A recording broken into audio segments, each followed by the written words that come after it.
welcome to Fresno. Welcome to the heart of California. Welcome to the Valley.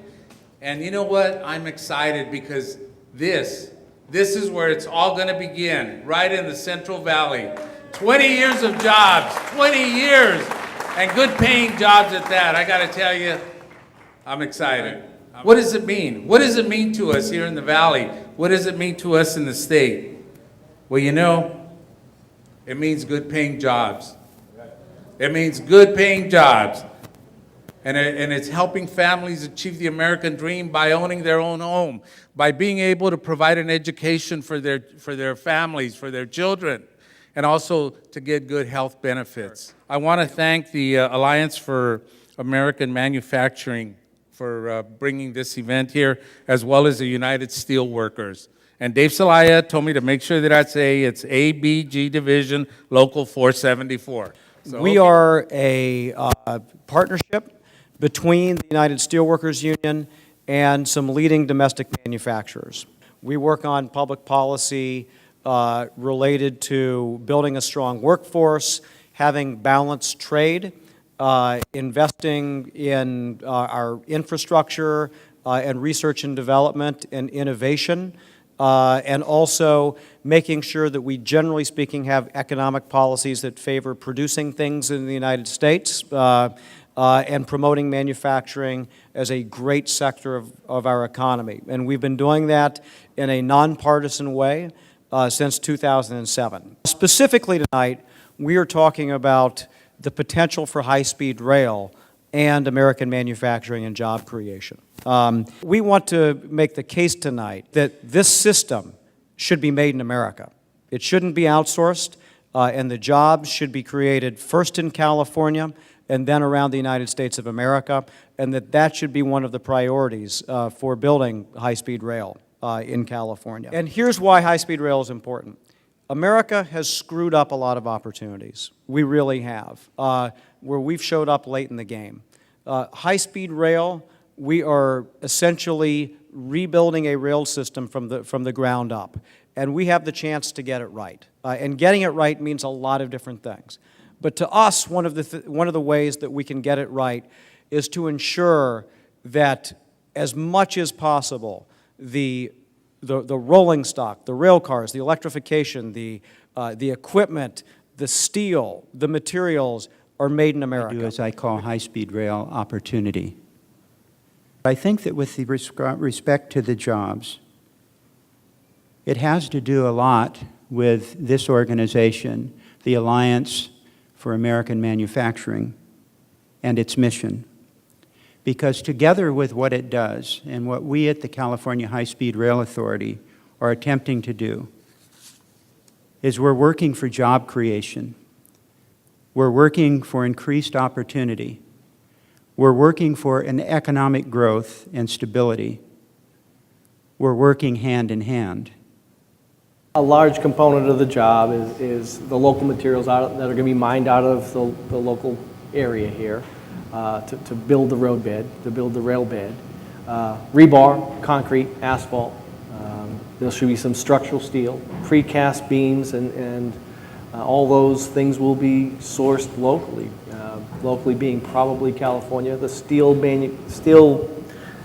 there's some manufacturers that are in the western United States that will be bidding on it. We haven't designed it yet, but they will definitely be domestic steel.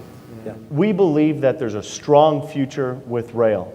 We know that it's the most efficient ground transportation to move products across our large nation, and we know that, that it's here to stay. In Pueblo, we've invested tens of millions of dollars in upgrades to our rail mill to continue to be the nation's largest producer, producing about 40% of all rail that's used in North America.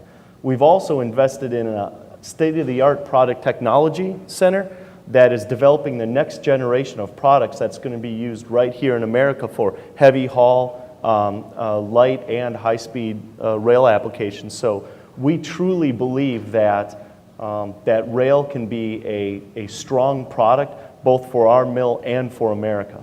And the California economy has been, I think, a leader over the years in showing us that environmental regulation, environmental investments, Thinking about the future and new technologies can be an enormously important part of your economy.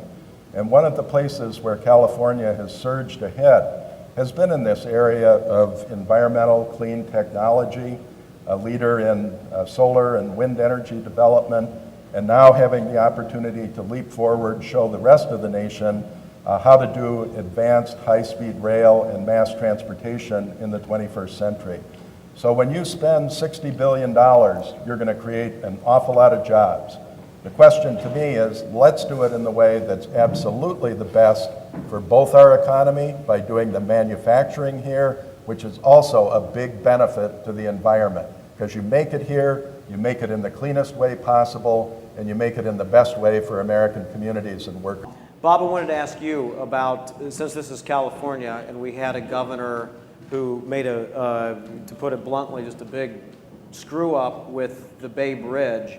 Do you think the lesson has been learned? We passed up workers in America to do that. We passed up workers in Stockton, California that used to work for a company called PDM Strocal, who also bid on that bridge. And they lost their jobs when they didn't get the bid. The plant went down. It was purchased by a new owner, but there were 125 lives that were lost. Not only their lives, but their families' lives, that instead of contributing to the economy, contributing to their schools, they become wards of the state. They become unemployed, they have no health care, they're paying in no taxes, and it's certainly, if we haven't learned that lesson, we better be on every one of our politicians to make sure that they learn the lesson and not do this again. Valley. I was born and raised here in the Central Valley, and I think it's a really exciting time for Fresno and well, the entire Central Valley. This is probably the first time in a long time that this amount of money has come from the federal government to the Central Valley. It usually goes to Los Angeles or San Francisco. And so I think we need to take advantage of it. We need to ensure that what we're building is a great product, and we're going to ensure that we do get this built and we do get it up and running. So we're really excited about this. Bringing jobs to the San Joaquin Valley, because we do know we suffer from double-digit unemployment. And as great as it is to have an ag economy, which is the economic engine of our county, we also find that in times of recession, it hits us harder and it takes us longer to get out of it. So the answer is diversification of the economic base. So the opportunity of high-speed rail and why we have been working on it is to make sure that we're doing all the things necessary locally to make sure that we are ready for high-speed rail. And I'm proud to say, with all the work Diane and her folks have done in Sacramento, construction is going to begin soon. And we know it's going to begin in Madera and start coming through Fresno, and Fresno County is ready. We've been preparing a workforce for the past year and a half now. We're putting on pre-apprenticeship classes within the building trades and in the organized labor community. And we've been successful working with the Fresno City County Housing Authority. We're working within Fresno County, the CalWorks system. What we have is a targeted demographic, and we're preparing a pipeline and preparing people for these high-speed rail jobs in the trades. And so we have a very specific curriculum in targeting CalWorks clients as well as the underserved community for these job opportunities that we're going to have. In order to stimulate our economy, we have to, for example, this high-speed rail, we could make it at our steel mill, which would increase productivity, which would stimulate the economy, which would help train people to do these trade jobs, and overall it would just increase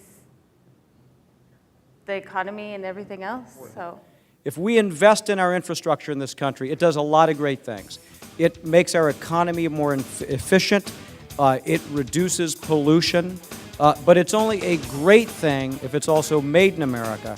And that's because if it's made in America, it means we'll be creating 33% more jobs per taxpayer dollars than we otherwise would.